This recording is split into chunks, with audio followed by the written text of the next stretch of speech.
rumah ibadah saudara-saudara kita non-muslim itu bunyikan toa sehari 5 kali dengan kenceng-kenceng secara bersamaan, itu rasanya bagaimana? Yang paling sederhana lagi, tetangga kita ini kalau kita hidup dalam satu komplek itu misalnya, kiri kanan depan belakang pelihara anjing semua. Misalnya menggonggong dalam waktu yang bersamaan, kita ini terganggu nggak? Artinya apa? Bahwa suara-suara ini, apapun suara itu ya, ini harus kita atur.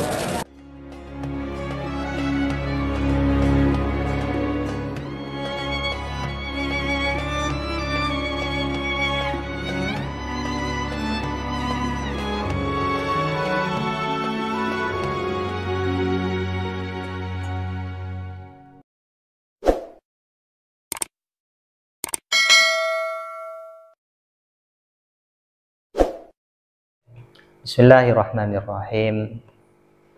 Saya ini akan membahas adzan karena sekarang lagi rame-ramenya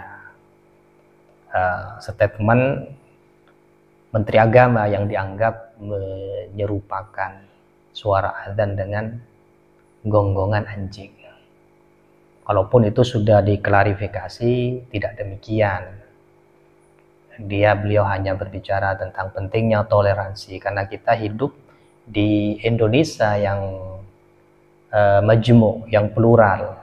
Nah, saya tidak mau bahas ini, cuman saya mau membahas dari sisi yang lain tentang eksistensi dari adzan tersebut di dalam Islam.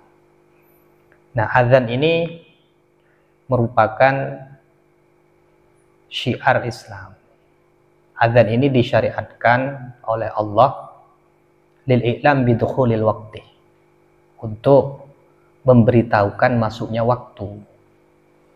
Sehingga karena adzan ini untuk memberitahukan masuknya waktu, maka sudah semestinya adzan ini disuarakan dengan lantang.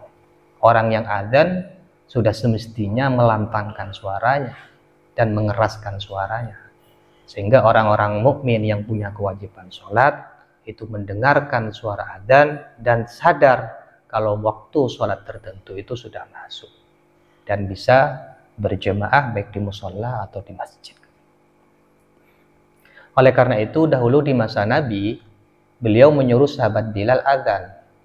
Kenapa? Karena sahabat Bilal itu memiliki suara yang lebih keras daripada suara sahabat-sahabat yang lain, yang lebih lantang daripada suara sahabat yang lain.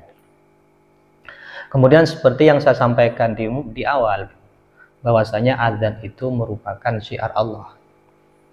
Karena adzan itu syiar Allah, semestinya kita ini mengagungkan adzan. Bagaimana kita mengagungkan adzan? Yaitu dengan mendengarkan adzan ketika dikumandangkan, menjawab adzan, kemudian juga kita tidak merasa risih dengan keberadaan adzan. Oleh karena itu, Allah ketika berbicara tentang syiar-syiarnya, maka beliau mengatakan orang yang mengagungkan, maka Allah mengatakan orang yang mengagungkan syiar Allah itu termasuk orang yang memiliki ketakwaan hati. Jadi tidak merasa bising dengan keberadaan adzan, khususnya orang Islam, itu termasuk orang yang berarti memiliki ketakwaan hati. Kemudian adzan ini kan berisi zikir-zikir, menyebutkan nama Allah.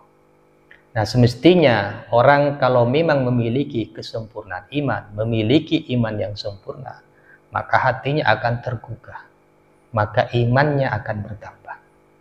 Oleh karena itu dalam sebuah ayat Allah menyampaikan, innamal mu'minuna alladzina idza dzukirallah wajilat qulubuhum. Jadi orang-orang mukmin yang sempurna itu ketika nama Allah disebutkan, maka hatinya bergetar, hatinya goncang dan terpengaruh dengan zikir atau penyebutan nama Allah itu.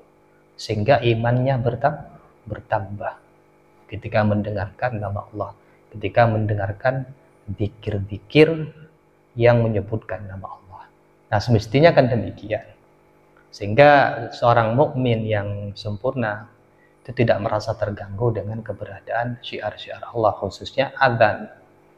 Sehingga orang-orang mukmin yang iman yang sempurna tidak merasa terganggu dan merasa suara adzan yang itu dikumandangkan secara bersama-sama sebagai bising-bising yang disamakan dengan gonggongan anjing. Jadi beda ya gonggongan anjing dengan bising suara adzan. Karena kalau adzan itu berisi zikir-zikir dan mestinya sudah dapat mempengaruhi hati seorang mukmin sehingga menambahkan keimanan mereka kepada Allah. Mungkin itu saja, terima kasih.